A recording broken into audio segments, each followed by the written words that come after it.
G'day, Aisha Mahar here. In this video, I want to talk to you. If you're someone who's the ex right now, or you're not sure if you're the ex of somebody with BPD, are you in that sort of, it's no contact, you're being ghosted, you're not sure if it's on, off, if it's over? Because maybe in your situation, you do hear from your, quote, ex with BPD, unquote, that might be your ex right now, but might not be your ex tomorrow, or next week, or wasn't your ex last week. And I'm not being sarcastic with this. I really seriously mean to speak to you in this situation. I have so many clients in this situation. So, if you don't know what's going on, and or you've been ghosted, or there was some kind of relational rupture, and you're not sure what happened, and you're in the pattern of still contact, wherein they come back, the Hoovers, and you're still wanting to take them back, you're still wanting to try again. And many people, as his clients I've spoken to recently, but over the years, and 30 plus years of working with clients, with BPD comorbid NPD, with NPD even, people in recovery from codependency, and many other things as well. It's often mentioned by clients, and has been mentioned by clients, that they're not ready to give up yet, or accept that a relationship is over, or whatever language one would want to use there, because they really need to try at least one more time. And for some people, that one more time will turn into 2 or 3 or 4 or 5 or 10, etc. number of times. But many people really are pretty firm in knowing that they just want to try one more time. And it's not about rescuing the person with BPD. It's about the fact that not everybody with BPD is the same, and nor is everybody who's with somebody with BPD wanting to try one more time because they're codependent. Because not everybody who's been in a relationship with somebody with BPD, or who's sitting in this ex, maybe not ex, been an ex for a while, maybe it's been 4 months or 6 months, maybe it's been 3 weeks, maybe it's been 2 days, and a lot of people with BPD have their own, a lot of people with quiet BPD especially, but people with BPD have their own patterns of when they will ghost, when they will withdraw. Person with quiet BPD will withdraw, which is experienced by others as a silent treatment. There's two realities going on there, by the way. They have their own patterns of when they're going to recontact again. And so sometimes this is how these relationships actually, quote, work, unquote, while they're not really healthy and not really working exactly. So if you're in one of these situations, like I'm describing, whether you want to try again, or you're not so sure about that, or you're already in, on and off again, so you're in the off and you've tried several times before, well, it's really important to know that, I'm not here to say, well, these things work out. Because primarily, more so often than not, like the vast majority, no, it doesn't work out. But people have their own process to go through with this. So, not everybody is just in a hurry to go no contact. Not everybody feels the same way about an ex with BPD. Not everybody they're hurt, but they might not be as hurt. The dynamics with, especially somebody with quiet BPD, are vastly different. Doesn't mean that these relationships have a high percentage chance of working out by any means. But, I'm somebody who really respects my clients, and I respect wherever they are. And I work with people to help people with whatever their goals are. And so for some people, and if you're one of these people and you're having a really hard time, as other clients I'm working with now and clients I've worked with in the past, you want to try again, you're not sure what's going on, you're ruminating, you're in a world of hurt, I'm out here, if you resonate with me, to work with you through this. I am not somebody who tells my clients what to do at all. So I can sound pretty definitive and pretty, I don't know what, in some videos, but I'm talking about broad strokes, generalized majority reality, right, of how these relationships really don't work out. But does that mean, and I don't want to give false hope here, but does that mean that that's the case in every single... No, because there's no 100% anything anywhere. And so I just wanted to do this video to say that I'm going to try to be a little bit more consciously aware to caveat around the fact that much of what I say in videos, it's true, I stand by it all about people with BPD in terms of what their struggles are, what BPD really is, the adverse response to adverse childhood experience it is, and so forth. But there are different circumstances for many different people with BPD and many different people who are in the relationships with many different people with BPD, quiet or classic acting out, or the subtype of perturbed, or the self-destructive subtype. And I'm going to have a lot more coming on that on the channel as well.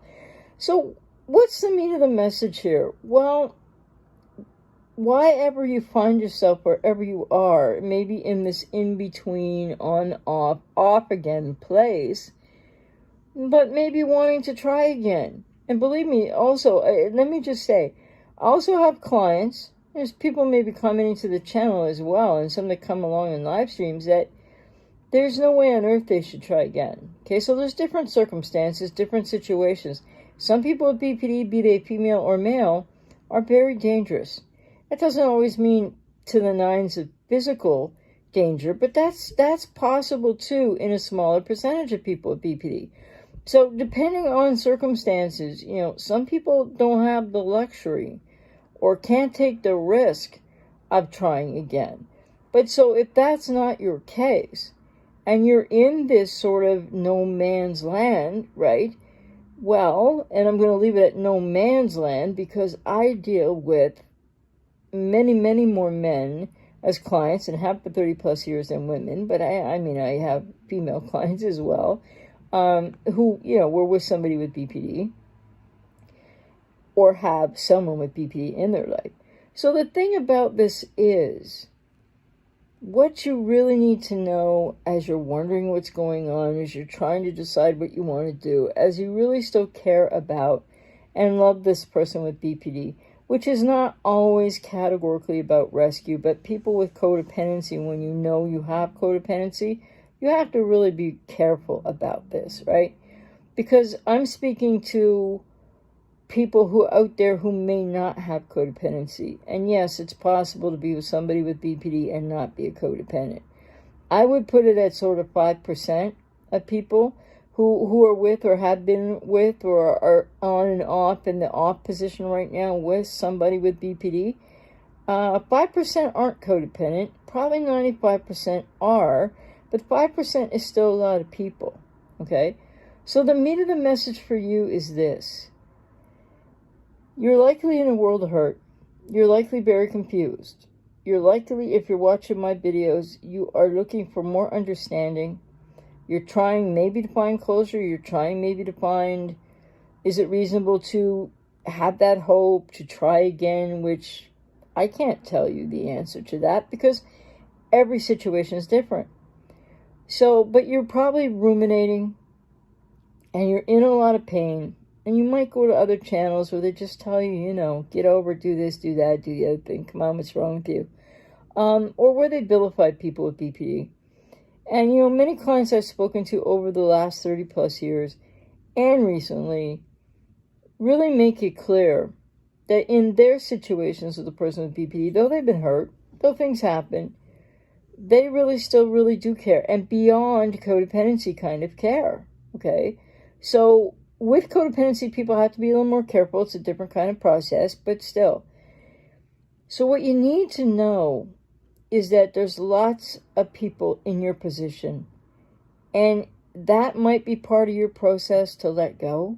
It might be part of the process of following through, you know, to see what happens again, if you're going to be recontacted again, or if in fact you know you will be because there's a pattern still going on. That, you know, sometimes they just abruptly end, but people don't know. Then what you need to know is you're not alone. that I'm out here to work with you if you want to talk about it and find coping strategy with where you're at with it, if I resonate with you. And that something that's really important that I want to stress is, it's not your fault. What's happening for people with BPD, and for that person in your life who's an individual with BPD, because they're not all the same, that may well have shown you affection, have good qualities, the fragmented, amazing parts of people with borderline personality that aren't congruent, aren't consistent, isn't always who they are, but is a part of the potential for who they could become if they would truly get into a significant long-term process of therapy. So I really hear my clients, and I really hear people on this when they're in this no man's land, for lack of a better way to put it. So just know you're not alone with that, and know that that's part of your process. And please also know that why you hurt so much, and why ever they have, ghosted you. I think we need to stick with really careful language around this. Why they have ghosted you right now, or maybe it's been months and you still have hope you're going to hear from them again. All these different circumstances, right, that individual people are in, it's not your fault. All the woulda, coulda, shoulda, if onlys, if I would have handled this better, if I would have done that differently, no, really wouldn't have made a difference. So you are where you are right now with what your hope is, or what your goal might be, because that's part of your process. And I want to just stress here, again, it's not your fault what happened, okay?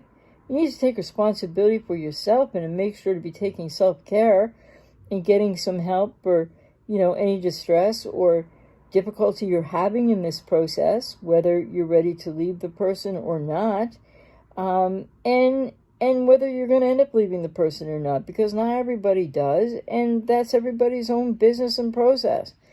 So, again, I just want to say, with the utmost respect and compassion for you and to you, it's not your fault. And so many people, when this ghosting happens, and or the on and off again cycles, well, a relationship isn't officially over, and people aren't sure what they want to do, and people still have some hope, well, you can be so hard on yourself, right? People are so hard on themselves. So ask yourself today, are you being really hard on yourself? Do you feel like, if only I did this, if only I didn't do that, if only I said this, if only I didn't say that, if only I couldn't have known more, woulda, coulda, shoulda. It's not your fault. And you're in a world of hurt right now, whether you're still caring and wanting to try again, or whether you're starting to work to accept that a relationship has ended. And some people are not in that place yet, because maybe it isn't over yet, and maybe it still won't work out, but people have to see. People have to go through the process that they choose to go through. And there are tons of individual reasons for that. So I hope that if you're watching this video and you're in the no man's land and you're hurting and you're being hard on yourself, and just hear me when I say it's not your fault. And I want to say it one more time. It's not your fault. You aren't the cause of why they just said, I don't want this relationship anymore, or took off, or moved out when you weren't home, or sent you this text called, I can't do this anymore, or didn't say anything and just you don't know where they're at or what's going on. It is not your fault. And there's nothing that you could have done to change what they are triggered by, because their triggers are inside them already from the past. So it really, once again, I want to stress, wherever you are in this process, with an X or an on, off again, maybe X, but not quite X, the relationship isn't really over, and you're not sure what you want to do yet, or you want to try again for sure, even though there's not a high percentage chance that's going to work out, I respect that. And a lot of people are in that place. And I want to say to you one more time, it wasn't your fault. It's not your fault. Please be kind to yourself. Find some compassion and empathy for yourself so that you can be taking the best care of yourself right now with all you're going through while you're in this process of trying to work it out, which is trying to work it through. So take care of yourself, and please know, again, it's not your fault. When a person with BPD leaves, ghosts, abandons, breaks up, it's not your fault. It's their patterns. It's a response to their adverse childhood experience. They have disorganized attachment, lack of self, lack of identity, so much going on. They're in a world of hurt. And then, unfortunately, people that love them end up in a world of hurt. So whatever you're doing right now in a situation, wherever you are, with a person with BPD in your life, or it might be off and you're hoping to be on again, and etc., well, just please know it's not your fault. And I hope that you can start to be kinder to yourself as you're seeing through what you're seeing through, as you are where you are. So take care. And if you haven't subscribed to this channel yet, by the way, whichever side the picture's on, hit that. Subscribe. Click the notification bell. Gonna have a lot more coming and be live streaming again sometime soon. And if you'd like to join the channel membership, that would be wonderful. And I'm going to have another membership coming, and now I'm giving more thought to where that'll be. But anyway, remember, if you're in one of the, or if you're just grieving and you've accepted the end of a relationship because that's where you are, it's not your fault. It was not your fault. I really want to stress that. So wherever you are with what's going on with that individual person with BPD in your life or who was in your life, significant other relationship, but also maybe for other people, somebody like, it could be an adult child, it could be a parent, it could be a sibling, it could be somebody that you're just not sure if you can stick with them or handle it anymore, or if you need to go no contact. So all these different relationship types too. Again, I want to say the same thing. It's not your fault. It's not your fault. And you really need to stop beating yourself up as if you did something wrong, as if you could have stopped their repetition compulsions from happening, because you couldn't, and you didn't. And if you're going to try again, you won't be able to in the future. So take care of yourself, and I want to reiterate one more time, it's not your fault.